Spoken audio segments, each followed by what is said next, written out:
Good morning. I managed to be up and dressed by 9 o'clock. Looks like I'm finally getting back into the groove of my routine. I needed a break. Anyways, um,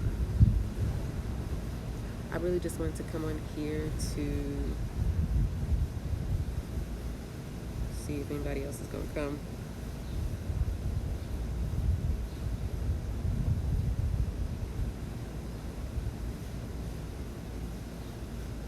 Good morning, everybody.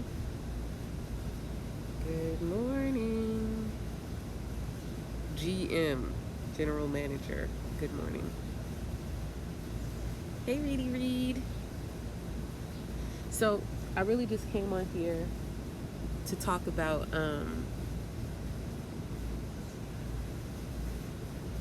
this Mercury retrograde, bull yang, dagaloodle dom bang, wop bop a doo wop a bop bamboo.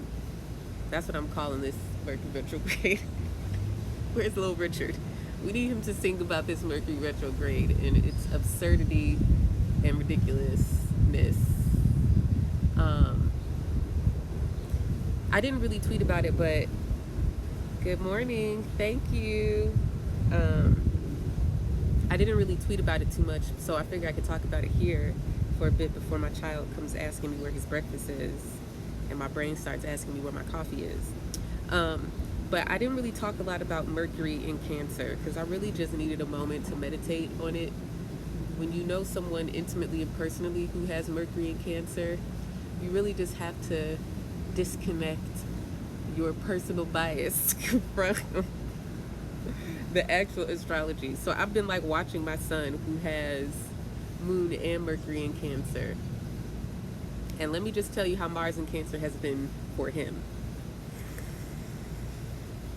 So the word for Cancer and all water signs. Can y'all hear me all right?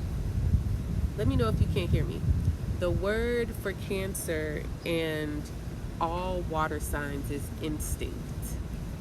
And instinct is that whole thing I've been talking about of not on purpose. Okay, good, thank you. The whole idea of like not on purpose. And instinct is this, it's like the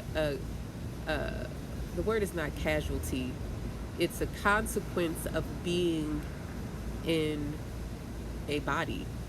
I'm like so distracted. My neighbor has this huge fiddly fig tree. Oh my God, it's so cute. But then there's also this spider that has built a 4-story mansion. And I could like see it from here, and it's definitely like 12 feet away. Anyways, so the word for water signs, including Cancer, where Mars currently is, where Mercury is currently moving very slow. Mercury is stationary. Mercury is like Mercury has its foot on the brake, and it is coming to a complete stop on Sunday. So the word for Cancer is instinct. And instinct is this thing that kind of possesses you because you're like a mammal. You're like a human in an actual body. You're not just like your mind and your thoughts. And you're not just like your intellect or your ideas. You're not words. And you're not, like objects. You are like human physical flesh. And so the instinct is literally the biggest part of who we are, right? It is the biggest part of how we function. And we like to think that we're like consciously choosing and doing stuff on purpose. But the reality is that even when we are consciously choosing to do something, the choices that we have are ones that are shaped by instinct, right? So like to think that you like have an unlimited amount of choices to speak or act is just kind of foolishness. So this Cancer moment definitely is an opportunity to really get in touch with your instinct. And the question of that is like, how do you move just off GP? Like, how do you function? How do you live in your body just off GP? Like, without all of the deep thinking and retrospection and introspection and intellectualizing. Like, off GP, right? Like, you have these basic needs, which are food, shelter, and safety. And so when we're talking about anything in Cancer, we're talking about how whatever that planet is, whoever that planet represents, whichever part of your lived experience that planet articulates, it is subservient to and controlled by the instinct for safety, food, and shelter. Safety, food, and shelter. Those are the words: safety, food, and shelter. Belonging is also in there, but safety, food, hey butterfly, safety, food, and shelter. Those are our Cancer words. Do the victimized families in the concentration camps have access to food, safety, and shelter, where they came here to try to find food, safety, and shelter, but now they've not found food, safety, and shelter? Right? Food, safety, shelter. This Mercury retrograde begins on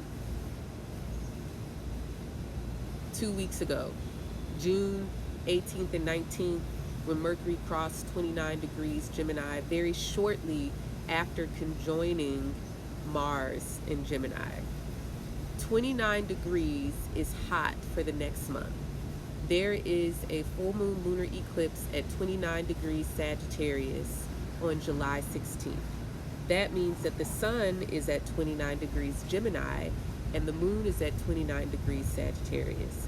Mercury is going to actually spend about 3 days at 29 degrees Gemini at the end of the month. So I want to say Mercury goes back into Gemini on August 1st and it stays there till the 4th. So Mercury is just going to be parked at 29 degrees of Gemini.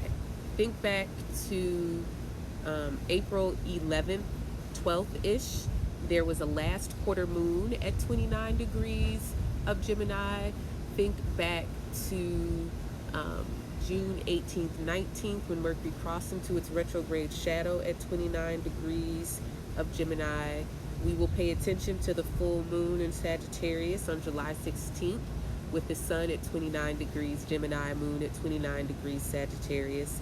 And then we will kind of get the complete version of the story, as it were, the first few days of August, when Mercury is parked at 29 degrees Gemini again. So all of that to say, in the immediate present next few days, Mercury is moving really slow. And Mercury moving slow does not mean everything goes wrong. It means that you need to honor Mercury and you need to give Mercury reverence.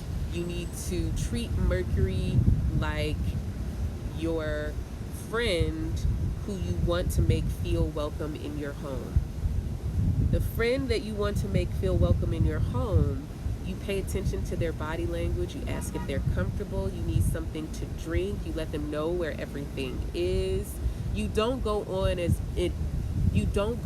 with business as usual when you have a guest in your home. So you need to treat Mercury as a guest in your home. How can you check to make sure Mercury is comfortable? Show Mercury around. Stop your daily routine and tend to Mercury. Double check your paperwork. Every time you look at something, act like you got to show Mercury too. Did you see this? So you look at it and then you look at it again because you got to show Mercury, right? When you are pressing numbers, look at them again. Crunching numbers, look at them again. When you are sending a message, pretend like you got to send it to Mercury first and let Mercury read it, and then you can send it. So wait a day or two, right? This is how we honor Mercury. This is not about everything going wrong. This is not about, oh my God, my life is over because Mercury is retrograde. This is about Mercury is coming to visit because Mercury needs some special attention, and Mercury is really interested in everything that we have going on. Mercury is going to be this slow for the next week. So up until Sunday, it is slowing down like you press the brake when you when you're driving, you press the brake, you don't just abruptly stop. Like, you ease your foot on the brake and then you go slow and then you slap. So right now Mercury is easing his foot on the brake and going slow. So Mercury is really like, show me, I want to see what's going on, what you doing, can we talk about it? Send it to me first, let me read it, let me proof check it for you, right? The trouble here is that once Mercury stations retrograde, it is going to immediately be in a mutually applying conjunction with Mars in Cancer. Mutually applying means that one planet is retrograde and the other planet is prograde or direct. That means that both of these planets have an agenda with each other. Generally, Mercury would overtake Mars, meaning that Mercury would be the quicker moving planet, and Mercury would overtake Mars, and Mercury's already done that. It did that on June 19th. Now, Mercury is like, wait, what you say? Hold up, wait, what are we doing here? So that first conjunction was in Gemini. Words mean things. One of the things I've noticed about Gemini is that Gemini doesn't always understand that the little thing is an implication or a representation or communicating something about the larger thing. It kind of takes things piecemeal and says, oh, here is a phone, right? It doesn't think about all of the things that went into making this phone, why you have it, why it's sitting in your lap, where it's coming from, what you're gonna do with it, right? It doesn't think about all of that. Gemini really is just, and I don't even want to say here in the moment, because sometimes Gemini is not here in the moment. And I feel like I say face value, but sometimes y'all don't really know what that means. So what I mean is that Gemini really sees things as separate from each other. It's not about unifying them into something meaningful, so that I can talk about something and not really understand the deeper implications of that. That's why I keep saying, like, watch your mouth. Words mean things. Because you can say something or hear something, and maybe you just need to put it in your back pocket for a while, because you like, what do they really mean by that? Right? So the first conjunction with Mars in Gemini is like two of things, right? And a lot of times with that whole Mars in Gemini, Mercury conjunct Mars in Gemini, there's like, the image I get in my head is of the Two of Pentacles, which is this guy like juggling, but it's in an infinity, so it's like this infinite loop of trying to manage what you have, maybe not even perceiving that there is another way or another path, or maybe literally not having one. And again, Gemini is so curious that it doesn't think about material limitations. It doesn't think about physical limitations. That's just really not, that's really just not its MO. So the conjunction in Cancer is really different, because the whole juggling thing is like, do you really have to? Probably not. You really don't have to juggle two. You could put one down. So the question of Mercury retrograde on Monday, July 8th, conjunct Mars in Cancer is what you say? Blinking GIF? Well, I'm going to tell you what I'm going to say. Also, and what are the implications of food, shelter, and safety on the conversations that you're having, what you're talking about, and the actions that you take? So this mutually applying conjunction that I was just mentioning means that there's a conversation and there's an action. There are some words and there is some movement, and they come together. Neither one of these planets is really happy in Cancer, especially not Mars. Like, imagine your autonomy and your freedom and your ability to like make moves being controlled by your mother. Now that's great if your moon is like in Cancer, or your moon is like maybe even in Sagittarius or Taurus, because at the end of the day, at least you'll know that you'll have the things that you need. You'll have food, safety, and shelter, right? Barring some other nonsense. But imagine your moon is in Scorpio. No hate on Scorpio. I'm just saying that when your stuff is bogus, your chart articulates the bogusness. That's all I'm really trying to say. So, my advice is very simple. I've said words mean things. You get it. Watch your mouth. If you're like, uh, if you grew up like in a black household in the diaspora, and your mama tells you to watch your mouth, that's really just like, you're not going to talk to me that way. Who do you think you're talking to? Um, I know you didn't just say what I thought you said. Um, and I heard you, and I'm going to pretend like I didn't hear you, but try it again, and you going to know I heard you. Right? That's what watch your mouth means.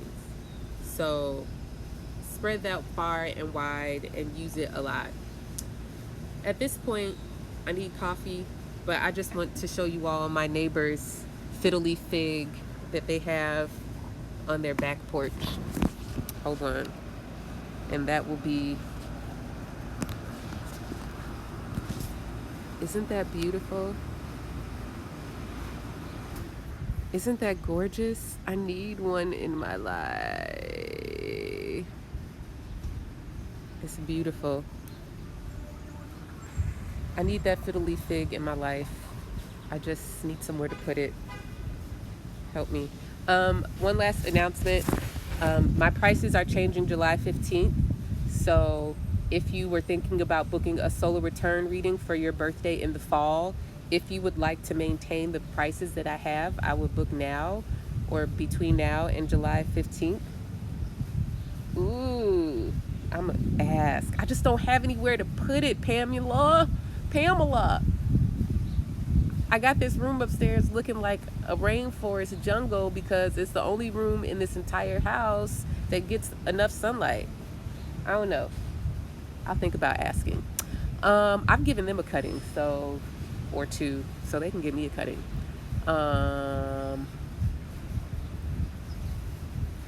And woodpecker in the tree. Anyways, yeah, so my prices are changing July 15th, and if you would like to book a reading at my current prices, do it before July 15th. I'm also getting rid of all of my stock of my 2019 Sidereal Astrology Guides, printed ones. So at some point, I'm going to be putting that up on the interwebs for y'all to buy, and they'll be on sale. So I can get rid of them and not carry them everywhere I go. Okay? Goodbye.